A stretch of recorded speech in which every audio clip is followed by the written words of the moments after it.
Hey, how y'all doing out there? Back at you again with another video.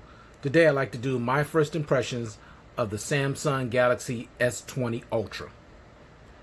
Now, this is the big boy from Samsung right now until the Note 20 Ultra comes out. So this is Samsung most expensive device right now and their flagship device right now for the S20 series. Now, of course, I've seen a lot of good reviews, a lot of mediocre reviews, a lot of bad reviews. I've seen a little bit of everything. But at the end of the day, you're really not going to know how good the device is and how it works and how much you like it or dislike it until you actually get it, handle it, use it, check it out, and you can decide for yourself. Now, I've heard, there's been a lot of hype surrounding this phone, mostly due to the cameras, because that's what Samsung has hyped the most, is the camera. So I wanted to get it, check it out. Now, as you can see, to save time, I pretty much already unboxed the device. So let me just go over what you get, which is pretty much the same stuff you always get with a Samsung device in an unboxing.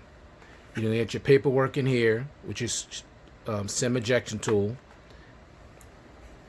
You're going to get a pair of AKG tuned headphones, USB Type-C, and you got inline controls. Show you that right quick. Pause, play, things like that. So it's typical, and these sound really good. They're quality headphones. Of course, you got your USB Type-C charger. Charging cable, excuse me. And your 25-watt super fast charging brick. So that's all you get in the box. No case in the box. Now, let me remove all this. Now, I do have a problem with no case in the box, especially because of the price of this device. And this is basically what the box looks like. Nothing special, nothing fancy, just your typical Samsung box. Okay? Now, I got a problem with not having at least one case in the box. Why? Because this phone is $1,400. And you mean to tell me for $1,400 you can't give me one case? It's unacceptable. For $1,400, there should be a super fast car charger in there and two cases. In my opinion. Of course, I'll get to what else. And also, I'm sorry, but 128 gigs to start with is ridiculous. This phone should start out at 256 gigs, especially for that price. But let me get into the specs. Let me get the specs of this device. So, first of all, this phone comes fully unlocked for all your carriers. So, Verizon, you can get on it. You can get in on the love, as well as Sprint. Okay, you guys are not going to be shunned.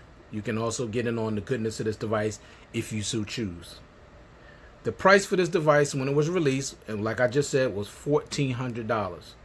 Now on Amazon, you can find it for $1,200, brand new. And on eBay, you can find it for $1,100, $839 refurbished, $976 brand new, and $745 pre-owned. So you do not have to pay that ridiculous $1,400 price tag. Now, of course, Samsung gets promotions, and also they do pretty good on the trade-in. So if you have a good trade-in, like say your phone from last year you trade in, they're going up to giving you almost $700 off the price. So I'll say this for Samsung. They do make it possible for you to get the device you want, and you don't have to pay the full price. So people that are paying full price for this device, you really don't have to unless you just got it like that and you could just throw money around like that. But for most people, the average person, utilize those promotions, utilize those trade-ins, however you could get it cheaper, or if you want, wait like I did, you wait for that price to go down and you get it for much cheaper. Now, I got this for like $650 due to gift cards and things like that. So I got it for $650, and for $650 is more than worth it, because there's no way I was paying $1,400. It's not happening. All right. So let me continue with The specs. With the display, you got a 6.9-inch Quad HD dynamic AMOLED display with a resolution of 1440 by 3200 and a pixel density of 511. You're also getting 120 hertz refresh rate. Now, unfortunately, you can only get that refresh rate at 1080p. Okay, now I heard Samsung is supposed to be pushing out an update where you can use it at Quad HD, but they haven't done that yet. So right now, you can only use the 120 hertz refresh rate at 1080p. At 60 hertz, you can use the Quad HD, but you're not going to be able to tell the difference that much. So I would say for the smoothness and the fluidity of the display, use the 120 hertz at 1080p. You'll still love it. Still a great display. You got Gorilla Glass 6 on the front and the back with an aluminum frame. You got HDR 10 plus, sorry. You get your always on display, IP68 water and dust resistant. You're getting Samsung Pay, face unlock, the in-display ultrasonic fingerprint sensor on the front. It's running Android 10 with the One UI 2.1 on top. Getting the Snapdragon X65 with the octa-core processor with the Adreno 650 GPU. You're getting 12 gigs of RAM, 128 gigs of internal storage, expandable memory up to 1 terabyte. You're getting a 5,000 milliamp battery with 25 watt super fast charging. You're getting 15 watt fast wireless charging, 9 watt reverse wireless charging, Samsung DeX, NFC, secure folder, edge panels and edge lighting, screen recording, dual stereo speakers with Dolby Atmos, Bluetooth 5.0, and a 32-bit audio DAC that's tuned by AKG. Now, the main thing of this phone is the cameras. So with the cameras, you're looking at a 108 megapixel wide. This is on the rear with optical image stabilization. You also have a 48 megapixel periscope telephoto lens with optical image stabilization with 4 times optical zoom and 10 times hybrid zoom. You're also dealing with a 12 megapixel ultra wide, super steady video, and 3 megapixel time of flight depth sensor. And also, one thing I did forget, you can also, Samsung also has what they call space zoom. So you could zoom into something 100 times. So 100 times zoom is on here. All right. With the rear cameras, they shoot at 8K at 24 frames per second. Now I did say 8K at 24 frames per second. Also, the cameras shoots at 4K at 30 and 60 frames per second. You can shoot in 1080p at 30, 60, and 240 frames per second, and 720p at 960 frames per second. Also HDR 10 plus compliant with stereo sound recording, electric image stabilization, optical image stabilization. With the front facing camera, you got a 40 megapixel wide that shoots at 4K at 30 and 60 frames per second, and it shoots at 1080p at 30 frames per second. Now, what's missing from this phone, in my opinion, now y'all probably saying all these things I just ran off, which is a lot. I mean, this phone is fully loaded. I mean, it's packed. So you're not going to get cheated when it comes to specs. But as most of us know, it's not all about the specs. It's always going to come down to performance. Okay, performance matters. So you can have all the specs in the world, but if the performance is bad, nobody cares. Okay, it's a bad device if the performance is terrible. So what's missing, as far as I'm concerned, especially with this being an Ultra, you know, you carrying that name Ultra. So for that name being Ultra, I want everything. Okay, what's missing is that it doesn't start off with 256 gigs of internal memory. 128 gigs is unacceptable for that price, because the Note 10 Plus came with 256 gigs on that phone standard, and it was $1,100. This phone is $300 more and only 128 gigs. Unacceptable. Samsung messed up with this one. It should have started out at 256, then 512, then a terabyte. I would have been happy with that, especially because of that price. All right. Came with no case in the box, which I mentioned, which I think is ridiculous, because I just got a phone that's almost as loaded, just as as loaded as this one, the Xiaomi Mi 10, the Xiaomi 10 5, the Xiaomi 10 Pro 5G, fully loaded phone, gave me a case in the box. Now the only thing they messed up was they didn't give you no headphones. So Samsung do give you headphones, and I appreciate that. But you could give me a box. If you could give me, a case. If you could give me a case on the light versions of these devices, like the mid-range, devices, why can't you give me a case for your most expensive device? It doesn't make any sense to me. So no case. Other thing that's missing, no headphone jack. Now, of course, I know there's going to be folk out there that are going to say, you need to get over it. No, I'm not getting over it. This phone should have a headphone jack. It's the Ultra. It should have a headphone jack. Don't keep putting headphone jacks on these light models of your phone and these mid-tier models of your phone, but you won't put it on your most premium, most expensive devices. Unacceptable. It should have a headphone jack. And there's a lot of people that refuse to upgrade their device because they want that headphone jack. There's people that actually out there that need a phone with a headphone jack.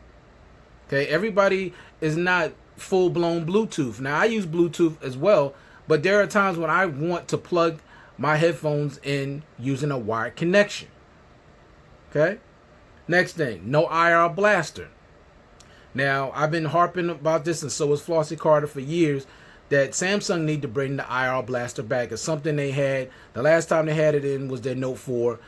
And I'm saying, especially for the amount of money they keep charging us, this phone should have everything. It definitely should have an IR blaster. For those that don't know what the IR blaster is, it's basically turns your phone into a universal remote.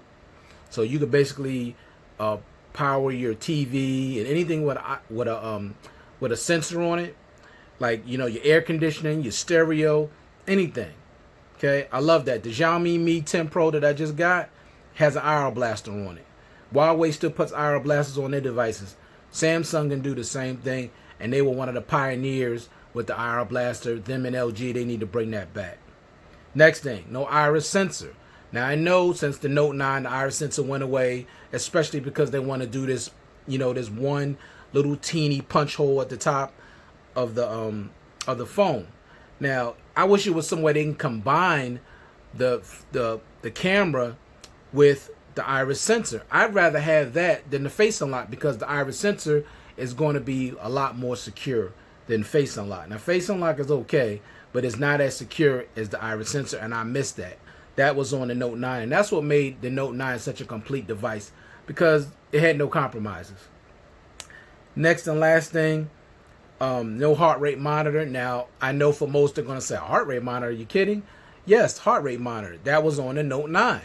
There was no reason to take it off. Now, I used it. Now, I know maybe most people didn't use it, but I used it. I don't like to keep paying more and more money and you're taking things off of the device that's not really a hindrance to the device. Like, there would have been no issue with leaving the headphone jack, giving me a case, giving me an IR blaster, giving me an iris sensor, and a heart rate monitor. It would have not impeded on the performance of the device whatsoever. And remember this, keep this in mind, y'all, $1,400. That's not a little bit of money. That's a lot of money. Now, personally, do I think anybody should be paying over $1,000 for a device? Absolutely not. These phones have gotten out of control with these prices, way out of control. And over $1,000 is way too much, especially because they depreciate so quickly. That's the main thing. They don't hold their value. All right. Now, I just read off some prices. Think about that. You can already find this phone for $800 something and $700 something, and it was $1,400 when it came out, and that was about 4 months ago.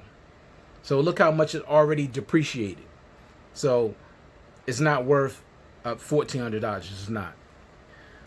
All right.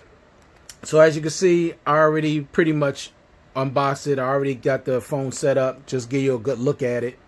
Now I'm gonna say this, and it's a shame they didn't do more colors than this. It should have more than just black and gray. But I will say this phone feels so premium. I mean, it is built so well. Samsung does an excellent job when it comes to build quality on devices. This phone is absolutely gorgeous. It's beautiful. It feels great in the hand. It's not slippery, which a lot of times Samsung phones will always super slippery. No, you could actually navigate this easily without a case. Now, I wouldn't use it without a case because, you know, you drop it, you could shatter it and damage it. I would definitely put a case on it, but definitely you can use it without a case. And it's very comfortable in the hand because it's rounded off on the edges, unlike my Note 10 Plus that's squared off, so it kind of sticks me in the palm of my hand. But this is very, very comfortable, and it's not slippery. The only thing you might not like is the fingerprints, because it's the fingerprint magnet. So to avoid that, you could put a case on it, or you could put a skin on it. Now, I prefer cases over skins because skins don't really protect your phone overall. It may protect the back from getting scratched or shattered, but it's not going to protect the front of your phone. It's just not. Okay, a case is going to protect your phone a whole lot better. And as you can see, you got these. This is what this phone is really. Why it got the name Ultra. You know, besides the specs, it's all about these cameras. And as you can see, I hope it's close enough where you can see what says 100 times zoom. Now, as far as the design of this phone, I'm gonna be honest with y'all. I don't like the design because this camera module is just too big. This thing is huge. I mean, it takes up half the back of this device. That's just too big. Samsung could have did something better where this thing was more flush with the phone. And look how much it sticks out. I mean, look at that. Look how much that sticks out. Now, I don't really use my phone on a table like this. Now, it's not going to move unless you're doing like this at the top. But if you're just down here, you know, typing, it's not going to move. You know, I hear people when they do these reviews always complain about it moving on a table. But if you're using it and you're tapping down here like where you would like send text messages or do things, it's not going to really move until you get up here and you start, you know, tapping on the top, then it'll move. But this camera module is just too big. So I don't like the design. I could live with it, but it's just too big and it sticks out way too much. On the sides, it's all clear. On the right here, you have your power button and you have your volume rockers. Now, I do like Samsung did finally do the right thing and put the power button back on the right where it belongs. And the thing that's even better that I like what they did, they lowered it. It's much better in an easier spot to reach. Like, I don't have to do any finger gymnastics to try to get it, where I think like on the S10 Plus, it was like way up here, almost at the top. It was ridiculous. Right here is very easily to reach unless you have really small hands. As you can see, this is the way I hold my phone.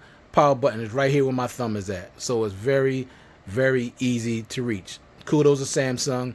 Y'all fixed that. Thank you for lowering it, and thank you for putting it back on the right side of the device where it belongs. And I also appreciate that you put the volume rockers on the right side too, because it was always usually on the left, but I'm glad they put it on the right. So thank you, Samsung. All right. So down here, you get your USB Type-C port, you get a microphone, and you get your one speaker there, and the other speaker is built into the top of the phone. And on top, you have another microphone, and then you have your SIM slot up here. All right. So basically, that's just a tour of the inside. Here, you got your fingerprint sensor on the front. Now, to me, this fingerprint sensor is still not that much of an improvement from the Note 10 Plus. It's pretty much the same to me. The face unlock is a tad bit better, but it's still relatively slow to me. And the thing that I don't like about the fingerprint sensor, there's still... Now, let me turn the brightness down because I got it at max. And I know it got to be pretty bright for this thing. Sorry about that. All right. So, still with the fingerprint sensor, no haptic feedback, no animation. I mean, I don't know why they just didn't decide to improve that, because it would be nice if it had haptic feedback and an animation would it be nice. With the face unlock, try to demonstrate. As you can see, it's still slow. See, it takes a while for it to see my face. So it's all right. Samsung just don't do a good job with the face unlock. They just don't. They really need to get OnePlus's technology or Xiaomi's. They do a much better job when it comes to the face unlock, or even Pixel and iPhone, way better. They just bad. They just bad. And also with the fingerprint sensor, they need to get the technology from OnePlus. They do the best in-display fingerprint sensor right now in the market, in my opinion. All right, so I didn't mean for this to take this long. I'll get into all the details about this phone when I do my full review. It may be 3 weeks to a month because I want to really take my time and put the phone through its paces and everything like that. But let me I'll let you listen to the speakers really quick. Let me find my video I usually play. Let you listen to see what you think of the speakers. Oh my god, you're such an idiot.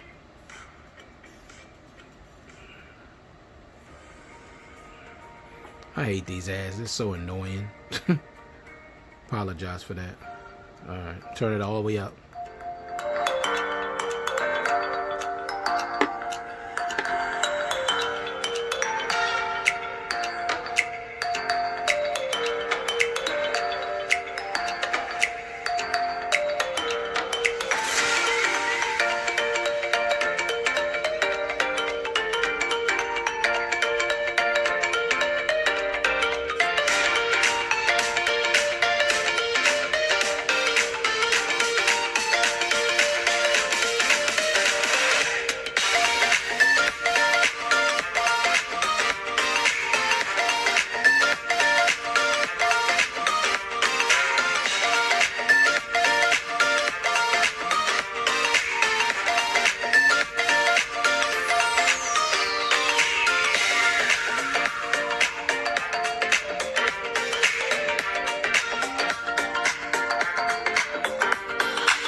So you can hear the speakers sound really, really good. Now they could use a little bit more depth of sound for us, the full stereo sound, but they're very loud and they do sound really, really good. So I'm impressed. And let me see if I can find a movie. Plan? Okay, guess I can play Star Trek. Type 3 stealth assault. They won't decloak until they're right on top of us, at which point they'll fire a warning shot across our bow. Then come the demands for supplies and technology. If we don't comply, So you got the little they'll pin destroy cut us. out. It's really small though. Fortunately, the alien promised to transmit the resonance frequencies of their phasers. And in As return, y'all can see, I'm a Trekkie. In return, And I do watch it in the crop format. I know some people are not going to like that, but that's just the way I he like mistakenly watching my informed his movies. superiors that I was in command of Voyager.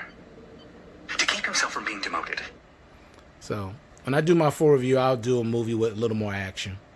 So basically, that was my quick first impressions of the Samsung Galaxy S20. I love the speakers. The display is absolutely beautiful. It's bright, it's vivid. The speakers sound really great. And the build quality is phenomenal. Now, I'm going to put this right back into this case that I used, that I got.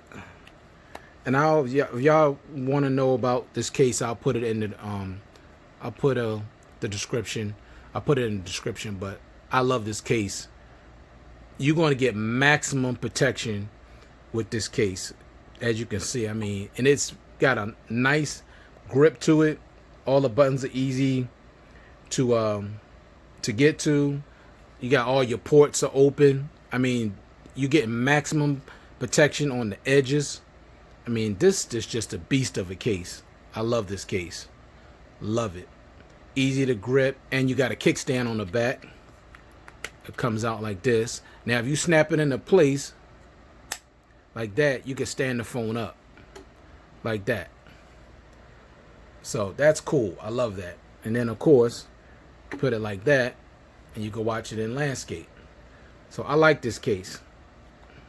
Now, it's going to add a little bit of bulk to the device, because this is not a little phone. This is a big device. It's going to add a little bulk, but ain't nothing like knowing that your phone is protected, especially that camera module. You know, it's got a good lip over it, and you're not going to get any accidental touches also, even though it's not as curved as their previous devices, but you're not going to get any accidental touches with this case. Now, some people might not get a case like this because you just don't want a big bulky case that's going to make the phone bigger than what it already is. They're thinner cases you can get, but talking about protection. At the end of the day, you want to protect your device. So protect it. So I'll leave what this this is. I got it from Amazon. This case, I just can't think of the name of it, but I love it. I bought 3 of them. I mean, not 3 of these, but 3 cases from Amazon for this device. All right, y'all. So thank you for taking the time to view this content. That was my first impressions of the Samsung Galaxy S20 Ultra.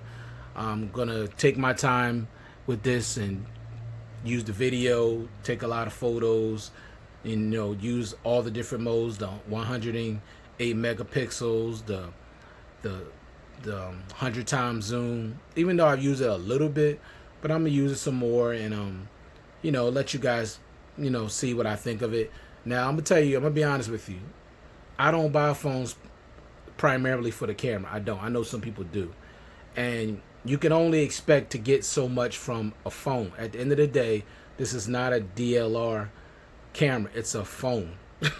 So when people are super overly critical of the cameras, I just don't get it. At the end of the day, it's a phone. It's amazing to me the quality that you even get out of these devices, and that the fact that it's a phone that gets almost as good as quality as some of these regular cameras. So I'm not a super camera enthusiast. I don't get super technical over the camera. I just I'm a point and shoot person. Take photos. If it looks good to me, I'm happy. I don't get into the contrast and it's blowed out and is this or that. Like, if I think it's blurry, I'll say it's blurry. If I think it's nice and sharp and clear, I'll say that. But I don't really get into the ISO, the contrast, the noise, and I don't get into all that stuff. I'm just your average guy, honestly.